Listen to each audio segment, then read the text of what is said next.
ibang Ano mo, division kapil staff ka dira sa are ipot around, mo of eh. course, Ha? to test Kapil our ka dira sa ipot mo. media. Dari lang po. And to you, ladies and gentlemen, good morning. Ayan, and you know, ang una kong nasamjit na umaga sa aking AO, sa aking mag-mail, sabi ko, ang dami pa rin aplikante. Okay? So, ang dami pa rin, and of course, you are trying your luck to enter into the Department of Education. Ganito talaga ang Deped. Hindi talaga nag-deteriorate or nag-diminish ang number ng mga learners natin in school. In fact, as our population grows exponentially, there is a need for teachers, right? So, it is very impossible na walang hiring or walang teacher na kakailanganin natin for the next school year. Because as I said, we are increasing in number and we cannot stop our population to grow. Habang may bata, may guro. Diba? And as population increases, the number of teachers we need also increases. That is directly proportional. Diba? Sa mga math major na kagaya mo. Well, we have issued the division memo informing the field that we shall have our orientation first week or second week of January, and we have set that today, January 10, 2020. And this would allow everyone that we have issued the memorandum late December, before the new year starts, because we wanted everyone to be prepared of their documents as early as January. In fact, sabi ko nga kay AO, kay Miss May, sana nung December pa tayo, nagkaroon ng orientation, so that during December or Christmas vacation, you have the time to work with your documents. Nevertheless, I believe that you have already started complying your documents. Lalong-lalo na yung napakahirap na i-acquire yung voter's identification certificate. Na you need to establish your residency in the city of General Santos before applying for a position. Because that is one of the requirements in the Deped order for hiring of teacher one applicants. And I know as early as now you are already, as I said, yung authentication, certification, authentication and verification of your documents. Nakapag-request na kayo ng special orders ninyo for those coming from private school and some other documents. And you know, the Division of Gensan is really trying its best to come up into a mechanism that could somehow lessen the burden on our part as the hiring process or selection process starts. Ang point ko dito is, we wanted that by the end of March, we should have completed the selection. Meaning, by March 30 or first week of April, that will be kasagsagan yan ng ating graduation. Yung target natin sa Personal Selection Board is that we wanted to have it perfected by the end of March. So, as you noticed, as you read the Deped or the Division Memorandum, we have their timetable in which we need to comply. So it commences today, and after today, you are ready, and of course, you have to submit your documents to the school where you intend to submit. Okay?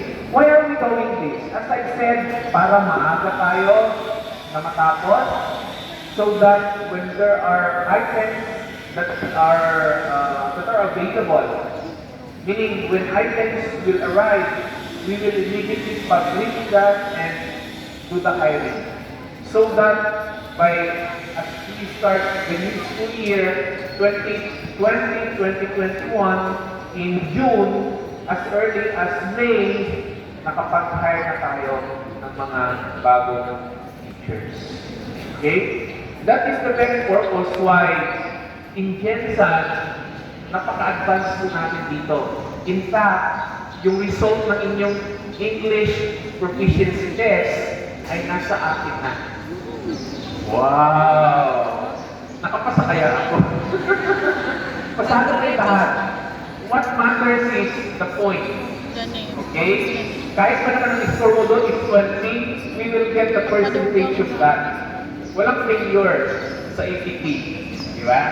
Basta ang good news, the results are already in my office. Okay? And are you excited? Of course.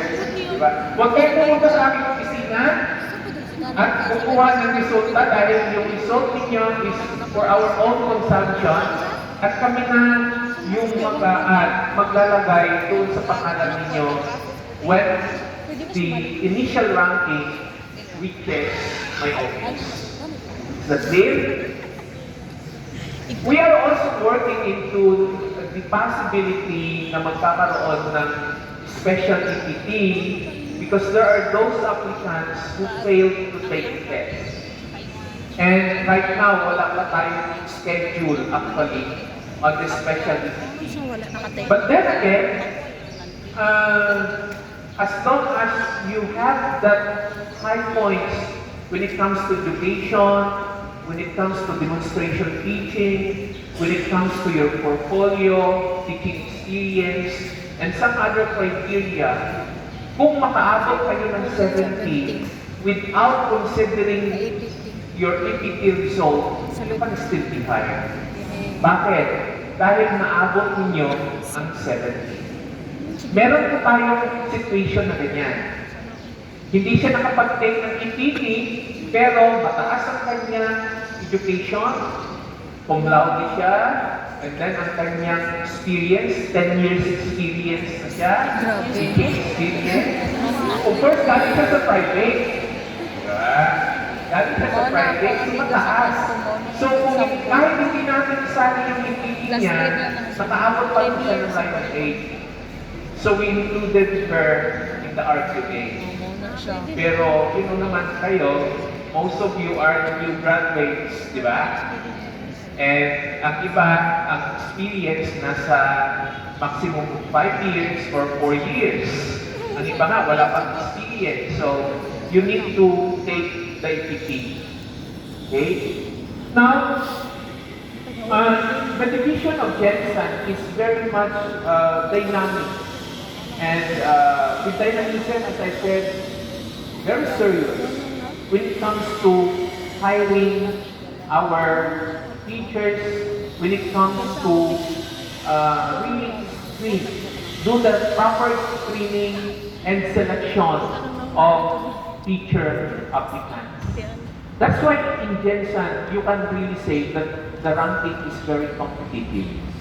I tell you, ladies and gentlemen, when we hired those teachers, yung newly hired last June, we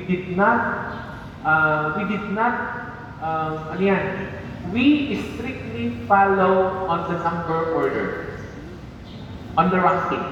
Meaning, kung 21 items ang 10, yung first 1 to 21 items, automatically, they are the ones to be hired first. Wala pong, hindi pwede na i-hire natin yung rank number 100 dahil anak siya ni principal at nire-recommend siya ni mayor at anak ng supervisor like this, like that. No. Kami, with superintendent and of course Sir Alan Parnaso before and for the previous years na we do the selection, we really follow the number order. That's why my encouragement to you is that matira ang matibay. Okay?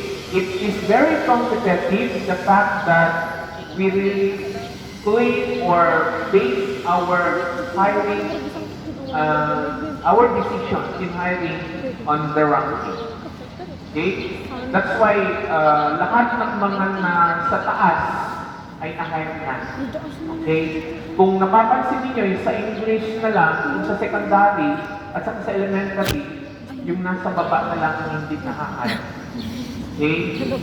And, well, this would allow us, and of course, insulate us from mga intriga. No? Na we go into the idea, we do not follow yung palakasan system.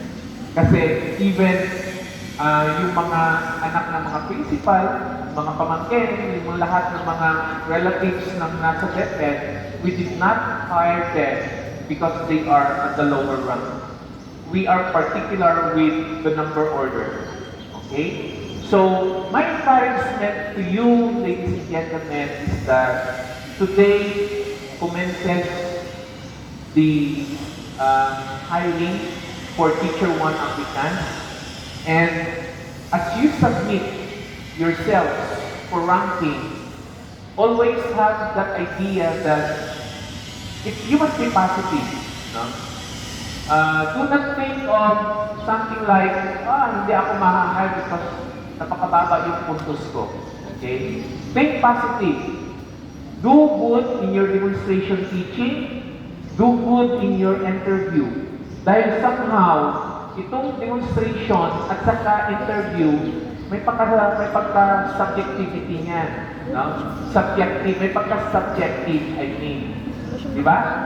Dahil kung demonstration, well, yung nag-repeat sa iyo may eventually give you a perfect score. No? That's why subjective. At saka yung interview, sometimes may pagka-contest. Pero ang hindi lang talaga natin madala on subjectivity is your education. Because we base your points on your GPA or your grade point average. Okay, yung weighted average ninyo. Okay? And then, yung experience. Hindi naman din natin na maingat yung experience ninyo because you need to submit to us your certificate of employment or any proof or evidence that would tell that you have your teaching experience. Kahit na nga, photocopy ng payroll pwede. Dahil alam ko, yung mga private schools, hindi yan sila nagbibigay ng certificate of employment, tama? Yes. Tama, hindi yan sila nag-issue. I remember one time, yung president of the college, in one of the colleges dito sa Gensan, pumunta talaga dito sa aking opisina. At sinabi, why are you hiring our teachers?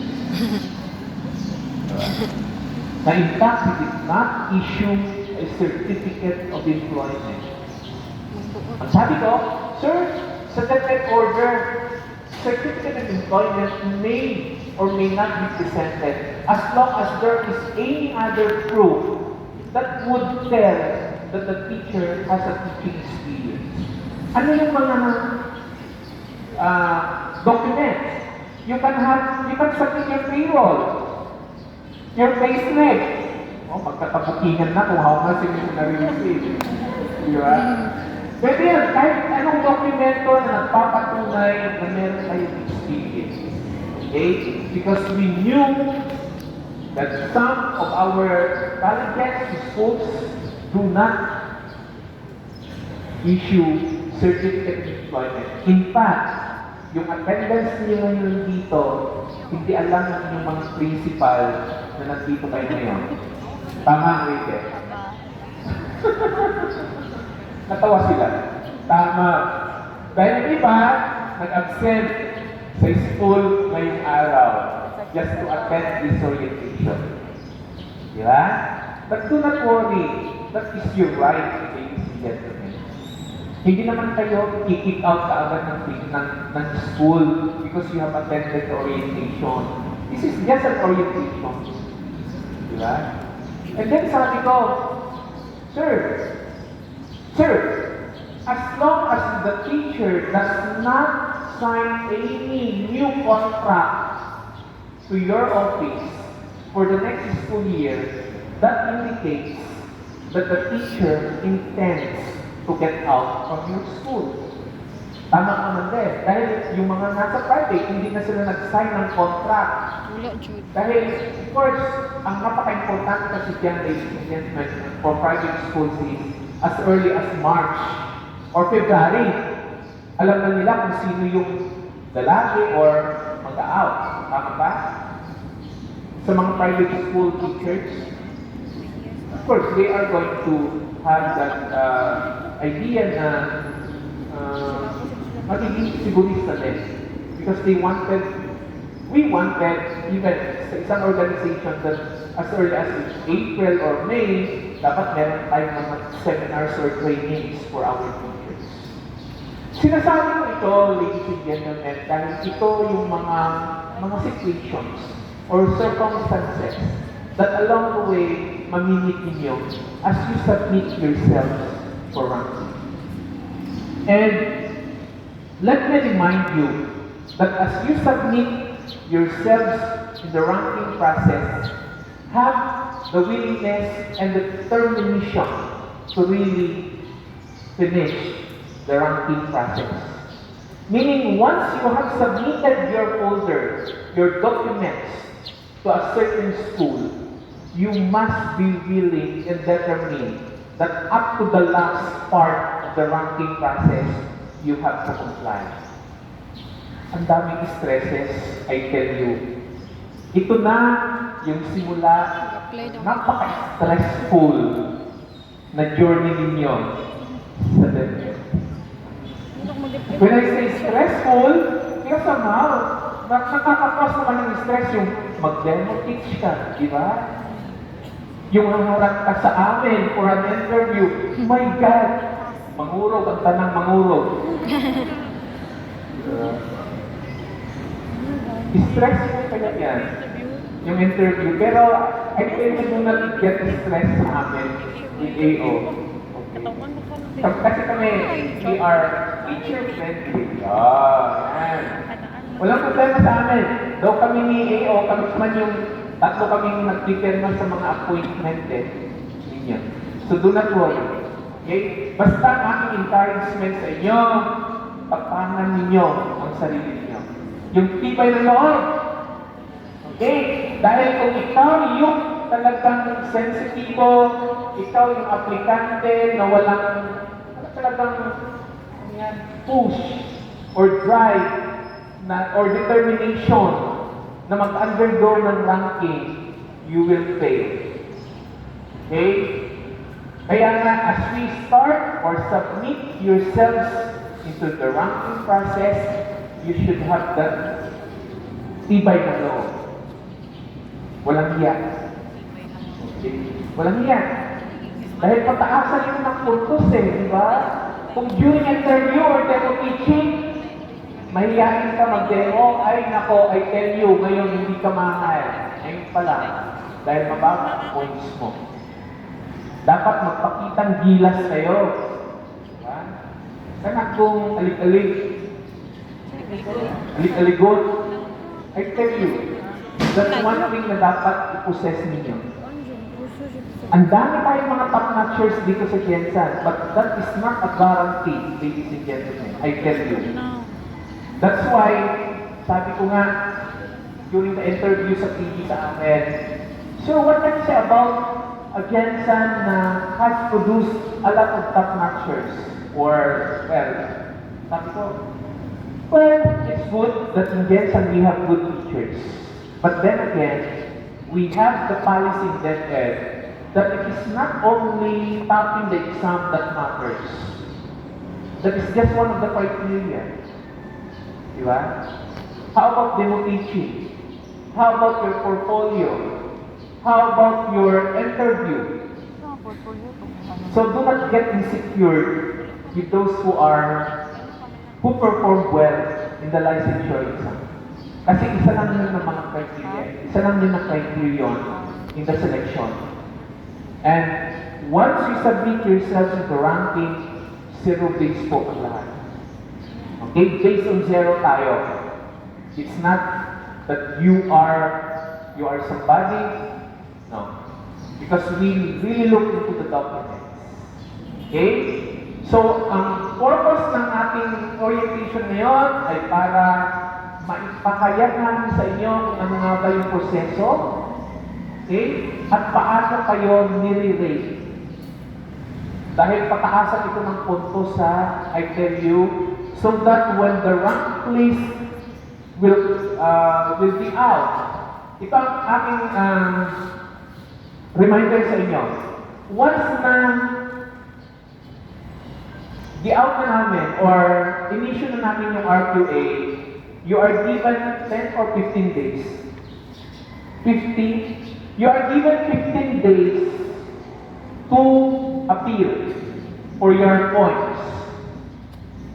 If you think that your, for example, training was not properly given appropriate point, you can appeal to my office. You address that to my office, and as the chairman of the selection board, we are going to review your document. Is that clear? Natatawa nga ako dahil meron yung isang aplikante na ngayong January lang pumunta sa office ko at sabi, Sir, bilik man doon ng credit ang ako ang substitution, yung teaching experience ko. My God, January na, ngayon ka pa pupunta, nag-hire tayo nung June. Dapat nung June, 15 days after we release the RQA, you should have sent your letter to my office. A letter to review your points. Take note ha, you have all the right.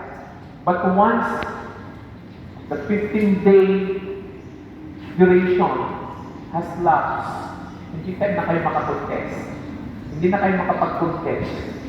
Kahit magpunta pa kayo sa korte, hindi na. Kasi we have given you allowance or days where you can make your appeal.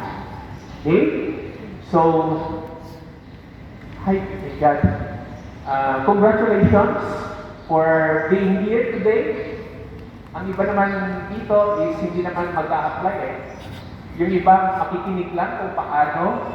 Because after the orientation, they're taking now a decision whether or not to proceed with the ranking process.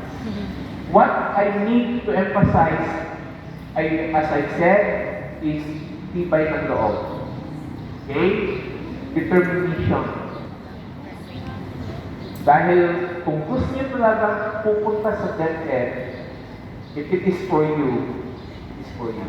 Above all else, above all, ladies and gentlemen, napaka-importante yung prayer. Pray! Mabibingi si Lord sa mga prayers ninyo. Diba? The more that you are consistent with your prayer, the more it is being heard by the Lord. Diba? Yan ang ganda. So, tiwala sa sarili, pananalig sa Diyos. Pag-faith. Dahil kami, we are just instruments. We are just stewards. And the prayer of the righteous man availeth much. Diba?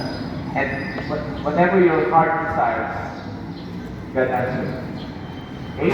So with that, we can start with our orientation. Get order number 7, 2015. And yeah, with the iPad, with the Alive, and some others. Okay? So, okay na, miss? So, God bless everyone.